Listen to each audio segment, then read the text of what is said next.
welcome back to the Citizen channel. You're all staying safe and well, and our player ratings show on Manchester City 3, Sheffield United 0 in the FA Cup semi-final at Wembley on the 22nd of April 2023, 4:45 p.m. The scores on the doors today are for Mr. Joe Bray, and I will add my little two pennyworth as well. Joe Bray from the Manchester Evening News. Please, if you are new to the channel, push that subscribe button, push the bell notifications. Great to have you on board.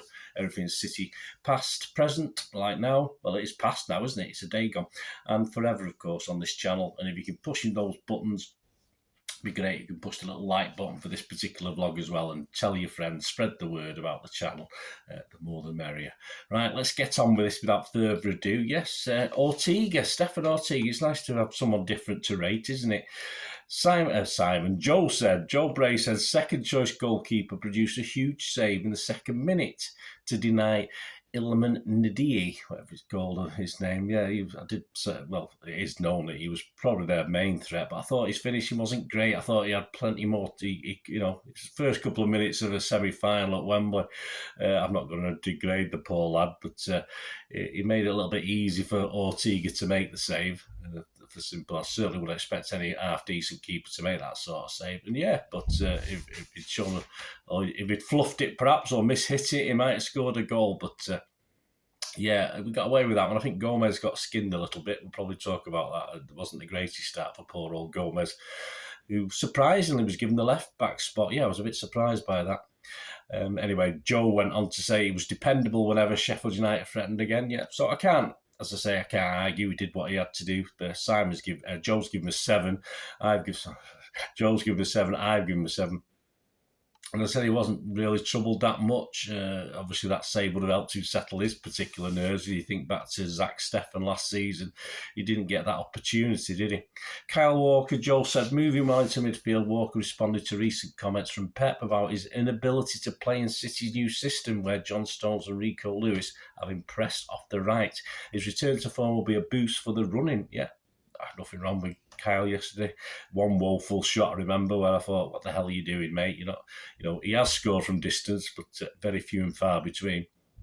But he did work hard for the team, and as I say, he's a guy who's not took too much, doesn't seem to have taken too much from this criticism from Pep over the last couple of weeks, and he's just getting on with it, and he seems to know where he is in the pecking order at the moment, but he's not letting us down. All credit to him. Joe's given him a 6, I'll give him a 6.5. Manuel Akanji, solid as ever, said Joe. Akanji was trusted to keep his place as Ruben Diaz and John Stones were rested. Yeah, good point. All right, Laporte was there, but I thought he led the central defence really well. His pace and awareness to snuff out one dangerous break was the highlight of another reliable performance. And I think reliable is the word for Manuel Akanji. A lot of people want to jump on him. You just tell people are waiting for him to make mistakes so they can totally jump on him. He's getting jumped on now when he's playing okay. So you can just tell that with Akanji, that one mistake and the world is going to collapse on social media, etc. Joe gave him a 6. I just thought he coped really well with the added responsibility yesterday of no Stones and no Diaz. I'll give him a 6.5. Aymeric Laporte, Joe said, starting only 6 games in the last 21 games, Laporte will be needed to play a part in City's running if Nathan Ake is set for any long spell on the sidelines. That's always been a possibility. Playing in this natural centre-back role, this was a solid return to the start 11 after a long time as backup. Yeah, no worries. I thought him and Akanji did what they needed to do against a mainly lacklustre Sheffield attempt, but did the job. So Joe's giving him a 7. I'm not going to give any more than Akanji. I'm going to give him a 6.5. On to Mr. Sergio Gomez. Interesting. He's one who has been jumped on by various fans, even though he's hardly ever played, because of 1 or 2 bad displays, which is fair enough, but is a little bit unfair as well. And Joe said the left-back fared far better than his last start, 21 games ago at Southampton in the League Cup. And in all fairness, we were all woeful. All the City players were woeful against Southampton, but obviously Gomez got a lot more stick. This was Gomez's biggest game in a City shirt. It was. Very surprised to see him there, as I said. Sheffield United didn't target him, said Joe, as other teams have. That's probably one of their mistakes, in fairness. So Gomez could help the attacker look far more comfortable inverting into midfield than previous outings. Still 1 or 2 shaky moments when he was needed to defend. Yeah, I think mainly early on was his problems. Once he got over that hump, and once Sheffield United didn't target him or show a lot of probing down that side, which is where we did have the weakness. And, perhaps that was their mistake, not our mistake. But I think he grew into it. He got the nerves probably left him. As I say, he got more or less skinned for the first attempt. It led to a corner. Then obviously they nearly scored the goal. But he's allowed to settle down, and as the Yorkshireman offered little in attack, he did fine. So Joe's given him a 6. I'm not going to give him a less than 6, and I'm certainly not going to have a real go at him or had a real go at him when he wasn't great in that last game that's already been mentioned. Ilkay Gundogan selected in holding midfield, said Joe, ahead of both Rodri and Calvin Phillips. The captain performed well in a more defensive role than he was playing for most of the season, supported by Gomez and Walker, both taking turns to invert into the centre. Yes, so because key players, perhaps one or two key players on the pitch were missing, certain players were asked to play different roles to help out, and I thought that when I was picking my 11, I thought people, obviously, if Rodri wasn't playing, I thought Phillips might play. I was surprised he didn't, and people like Stones would play and actually help him in that position and stuff like that. And this is what Pep did with other players. So no surprise that happened to me. I thought Ilkay Gundogan, without being anything spectacular, just took on his responsibilities in that role and was steady. He perhaps could have done a little bit better in and around the 18-yard box a couple of times, but just steady from Ilkay, a good responsible role, which is what probably Pep asked him to play. Joe's given him a 6, I'll give him a 6.5. Bernardo Silva playing everywhere, said Joe, from defensive midfield to a third striker at times. He won the penalty and Sheffield United had no answer to his ball retention. Well, do many teams? I mean, Bayern Munich probably don't. Real Madrid probably won't. I mean, he is who he is. There's a bit of a total miscue, of course, for the goal. He sort of one of those famous air shots, but that led to the penalty, so we'll forgive him that. And he was, I don't think he was at his best, but he harassed and annoyed as he always does. And the poor red and white stripe boys just got a bit frustrated. And obviously, it was ideal for this sort of game where we just needed to work hard most of the game. So Joe's given him a 6, I give him a 6.5.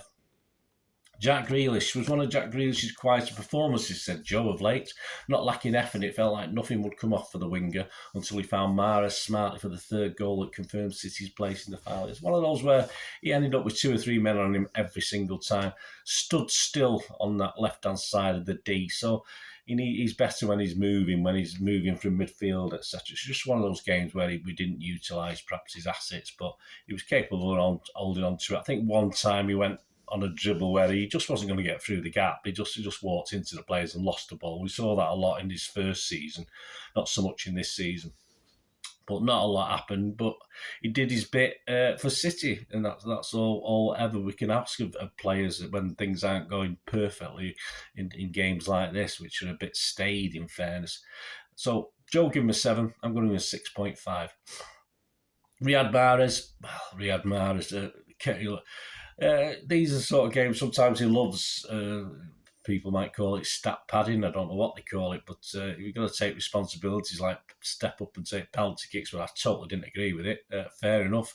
Joe said Mahrez kept his composure to score the penalty. He did a brilliant penalty, replacing Haaland on spot kick duties. Bit disappointing. His second was brilliant, albeit against some second-tier defending. Yes, and all credit to the other guys who just flummoxed the Sheffield defence, and the inexperience of the Sheffield team sort of showed, I think, in that move, because it's just like the Red Sea opened in front of him, didn't it? A well-taken hat-trick goal, said Joe. Saw him do what Haaland does best, take his chances where they come and take home the match. Well, yeah, all credit to him. He had a great game. He was our best player on the day, of course. He's achieved what no other City player has in history, a hat-trick at Wembley, despite another one, like Kyle Walker, I suppose, being noticeably down the pecking order as we get to the business end of the season. He did more than his bit in this one, and you can't ask more than that. Joe's given him a 9. I'll give him an 8.5. I'm not going to go to 9, but he's certainly worth an 8.5.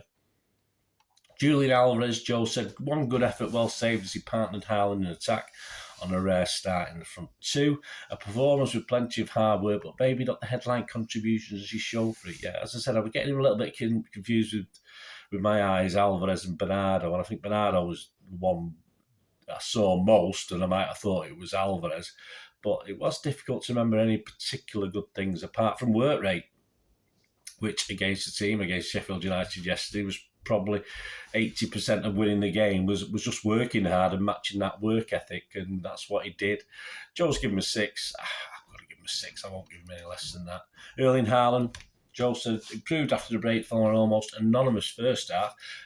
Yeah, barring a belting finish. I think the referee had already blown, hadn't he? Yeah, I think that's what Joe said.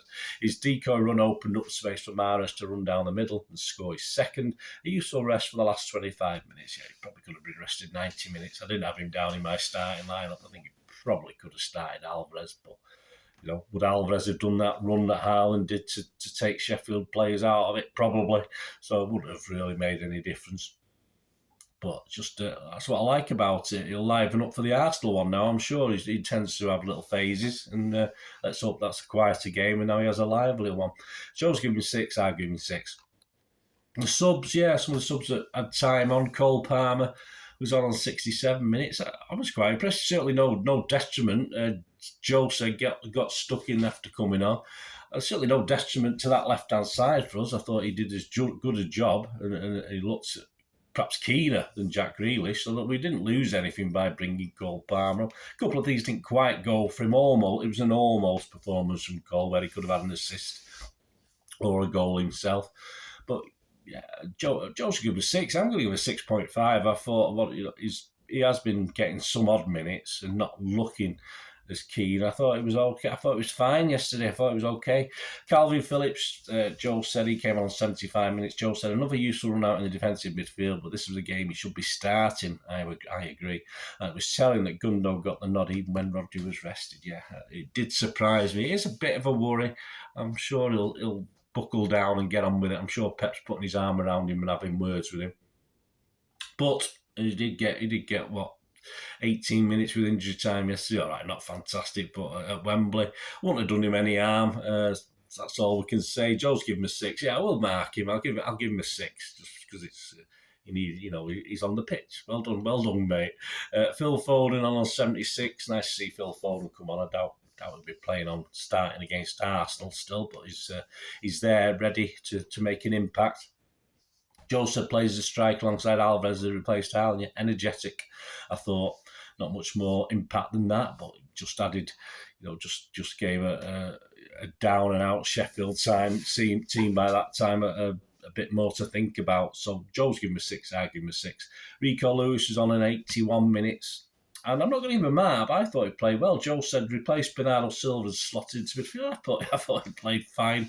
He looked as though he wanted to score a goal to me. He certainly wanted to get involved. He had a freer role, of course, just playing midfield and striker for me. He wasn't asked to do any defending whatsoever at 3-0 up. So I thought he really enjoyed himself. So I was quite impressed with his little cameo. And that's about it, guys. Man of the match, I don't think there's any argument there, is there? I don't like to agree with the FA or whoever did the game yesterday, but I think Mahrez has to be, by a long way, man of the match with that one. Let me know what you think, guys. Let me know what you thought of the players. I say, interesting game. Sheffield United, we'll talk about in the Talking Point show. Please join me for that. Yeah, a bit, I won't say scared. That's not the word you use. But they didn't. I think most of the fans that commented on my preview show were mentioning scores of 6-0, etc. I think that was at the back of the minds of Mr. Heckingbottom, the manager, and they just wanted to come out of this without too much discredit, and I think that's how they played the game. As I said, they could have had an early lead, a little bit more calmness, but once that first 5 or so minutes went out of the way, Ortega had a very quiet game. So join me for Talking Points show anyway, guys. Let me know your player ratings. Let me know your man of the match. If anyone different to Mahrez, there you go. My thanks to Joe Bray, of course, at the Manchester Evening News. Until we meet again, that's one thing, no, please. Yeah, preview of Arsenal's coming up as well, don't forget. Talking Points show on this game, and of course, the preview of Arsenal's coming up very, very soon. That should be Monday or Tuesday. Hopefully, I'll get it out Monday afternoon sometime. We'll get all the referee information, etc., etc. Big game, another big game. Thanks for watching, guys. Until we meet again, that's one thing, don't I? Please stay safe, Blues. Come on, City. Bye for now.